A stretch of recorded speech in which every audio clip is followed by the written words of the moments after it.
तो स्वागत है आप सभी का आज की इस बेहतरीन क्लास के अंदर और सभी को दिवाली की ढेर सारी शुभकामनाएं। तो आज की क्लास होने वाली है बहुत ही छोटी, लेकिन आज की क्लास में हम देखने वाले हैं बहुत ही ज़्यादा इम्पोर्टेंट क्वेश्चन जो कि हर एक एग्ज़ाम में पूछे जाते हैं। और इंडिया हिस्ट्री से आज का हमारा टॉपिक होने वाला है सिंधु घाटी सभ्यता। तो आज का हमारा पहला सवाल है, सिंधु घाटी की पहली जानकारी कहाँ से प्राप्त हुई? तो यहाँ पर राइट आंसर हो जाएगा सी, हड़प्पा। जो सिंधु घाटी सभ्यता थी उसका नाम जॉन मार्शल ने दिया था और लेख 1924 में the illustrated London News में दिया था।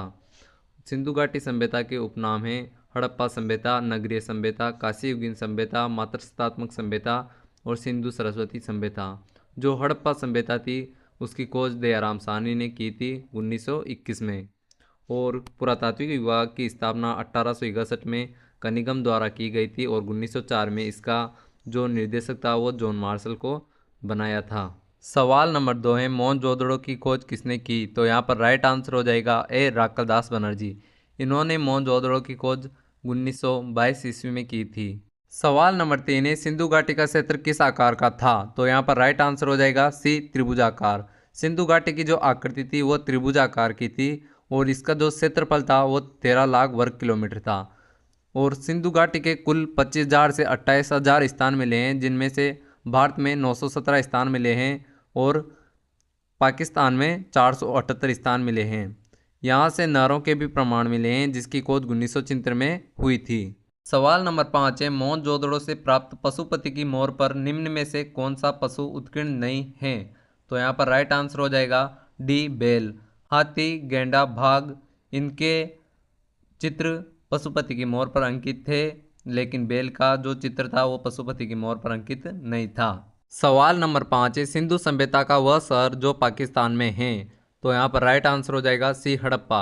हड़प्पा सहीवाल पाकिस्तान में रावी नदी के किनारे है और हड़प्पा सभ्यता का जो उपनाम है वो है तोरण द्वार अर्ध औद्योगिक नगर। इसका उत्खनन 1921 में दयाराम साहनी के द्वारा किया गया था। इसकी विशेषता की बात करें तो यहाँ नगर दो भागों में विभक्त था, पूर्वी जनावास और पश्चिमी टीला आवास।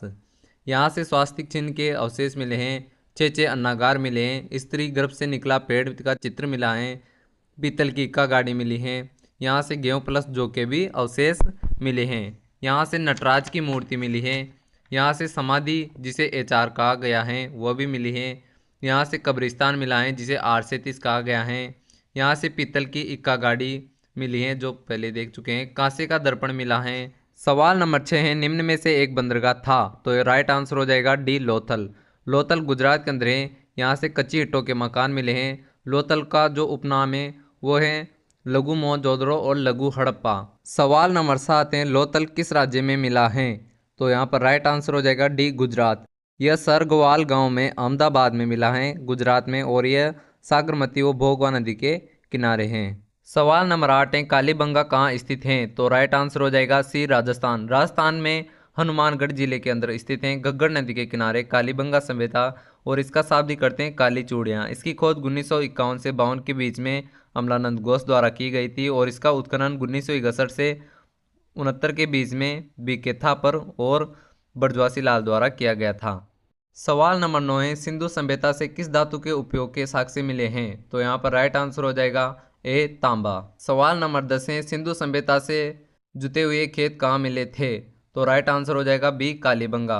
कालीबंगा सभ्यता एकमात्र सभ्यता है जहाँ से जुते हुए खेत के अवशेष मिले हैं। अब कुछ क्वेश्चन हमारे वेदों से भी हैं। तो सवाल नंबर 11 है, सबसे प्राचीन वेद हैं? तो यहाँ पर राइट आंसर हो जाएगा ए, ऋग्वेद। सवाल नंबर 12 है, भारतीय संगीत की उत्पत्ति कौन से वेद से हुई है? तो यहाँ पर राइट आंसर हो जाएगा डी, सामवेद से। सवाल नंबर 13 है, यज्ञों के नियम कौन से वेद में बताए हैं? तो यहाँ पर राइट आंसर हो जाएगा सी, यजुर्वेद में। सवाल नंबर 14 है, सबसे अंत में किस वेद की रचना हुई? तो यहाँ पर राइट आंसर हो जाएगा सी, अथर्ववेद, जिसके अंदर जादू टोना है। आज का लास्ट सवाल है, सवाल नंबर 15, वेदों के अंतिम भाग क्या कहलाते हैं? तो यहाँ पर राइट आंसर हो जाएगा सी, उपनिषद। और अगर आज की क्लास आपको अच्छी लगी हो तो चैनल को सब्सक्राइब कर देना और वीडियो को लाइक कर देना। और आपको किस तरह के क्वेश्चन चाहिए, कौन से टॉपिक से चाहिए, तो वो भी कमेंट में बता देना ताकि मैं आपको वह क्वेश्चन दे सकूं। और अब हमारी लाइव क्लास भी होने वाली है तो सभी चैनल को ज़रूर से ज़रूर सब्सक्राइब कर लेना। Thank you.